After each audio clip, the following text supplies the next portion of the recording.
We're now just a little more than 3.5 hours away from a big escalation in what has developed into a trade war between the world's two largest economies. An extra 50% tariff on Chinese imports on top of the 34% extra imposed last week, in addition to the 20% originally, 104% in all.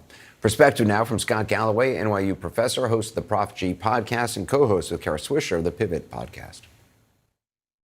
So, Scott, do the president's tariffs make any sense to you, or any more sense to you now than they did before? I mean, and what is the end game here? Do you see this as a route to some negotiation country by country? It would be difficult to think of a more elegant way to reduce prosperity globally than these levels of tariffs. These are more than 10x the levels of tariffs in the first administration. On a gross level, they're actually greater than the tariffs levied in Smoot-Hawley that led us into depression, where we lost a third of our GDP and unemployment was at 25%. If we're looking to alienate the largest trading partners in the world and shove them into the hands or the arms of China, Japan, South Korea, and China are having talks for the first time in a while. If we're looking to reduce our purchasing power, our prosperity, take our markets down, this is literally the most elegant way I could think of doing this. I used to Anderson in graduate school, I was a graduate student instructor in macro and microeconomics. And we used to talk about tariffs the way I imagine they talk about leeches in medical school, saying, can you believe they ever did this? So I don't know what the end game is here, other than somebody who believes he's a great deal maker and can go country by country and figure out a better deal. But we've lost so much credibility that I think the structural long-term damage here is really significant.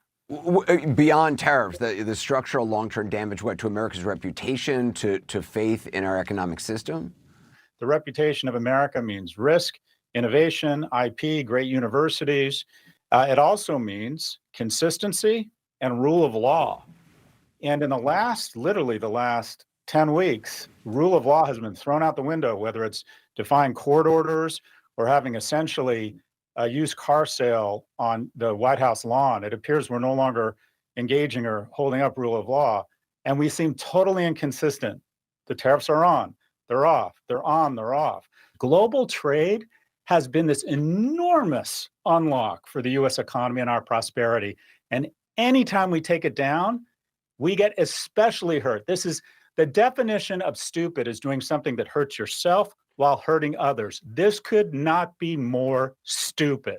And so to the argument that the administration makes, which is this is to bring American manufacturing back, to have iPhones manufactured here in this country, to have great jobs for people here.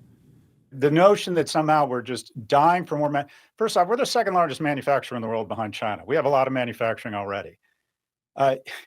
The Cato Institute did a survey about manufacturing. Well, 80% of Americans think we should have more manufacturing. About 1 in 4 or 1 in 5 have any interest in going to work in manufacturing. There isn't a line of people looking to go work at a plant in Lansing, Michigan. Dave Chappelle summarized it perfectly. We want to wear Nikes, not make them. We have outsourced the most underpaid jobs. Now, some people we've left behind, but this notion, Secretary Lutnick said that there are millions of people looking to drill in these screws in iPhones.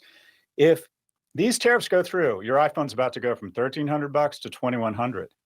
To produce it in the US would cost $3,500. So we're not going to bring back iPhone manufacturing. These companies produce products on average 50 to 80% less expensively than we do, and we reinvest that prosperity and higher value add products. We import energy from Canada, we refine it, we add value to it, and we sell it at 3 times the price. So the notion that all these great jobs are going to come flowing back to the US is nonsense. America doesn't want these low-paying manufacturing jobs. The basis of trade is that you do a great job of producing something for a lot less money than we do. We do another great job of producing things at a lower cost than you can. It tends to be our products are high value add, very high margin. NVIDIA chips have 50, 60 points of profit margin. Mercedes operates at 8% profit margin. So for every dollar we make, we effectively get a maximum exponential shampoo effect or echo effect of much greater value.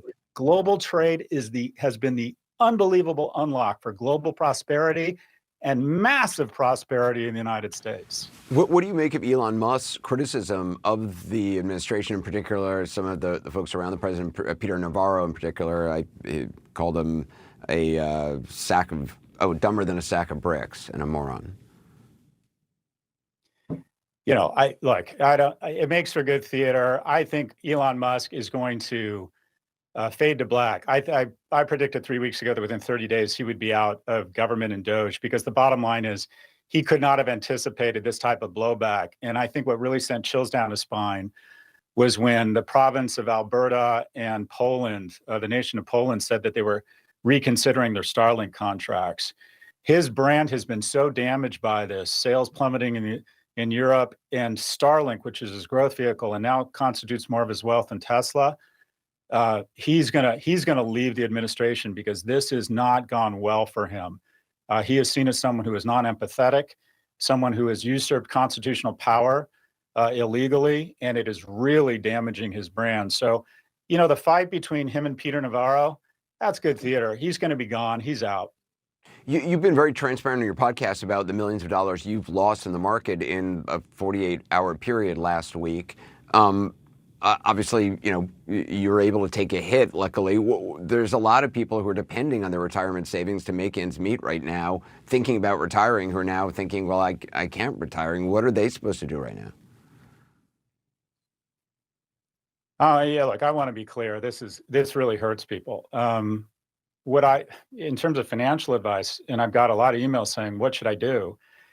My advice for anybody right now is to do the following: nothing.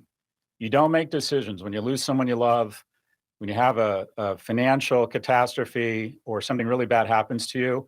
I don't think you make decisions in the moment because you're not thinking straight. And also, this guy's so unpredictable, he could announce tomorrow that the tariffs are off and stocks could go up, the Dow could go up 2,000 points tomorrow, and then you really hate yourself. What I would consider doing is the following, Anderson, and that is, if you think you're just diversified because you're in an S&P index fund, you're not. You need to be geographically diversified.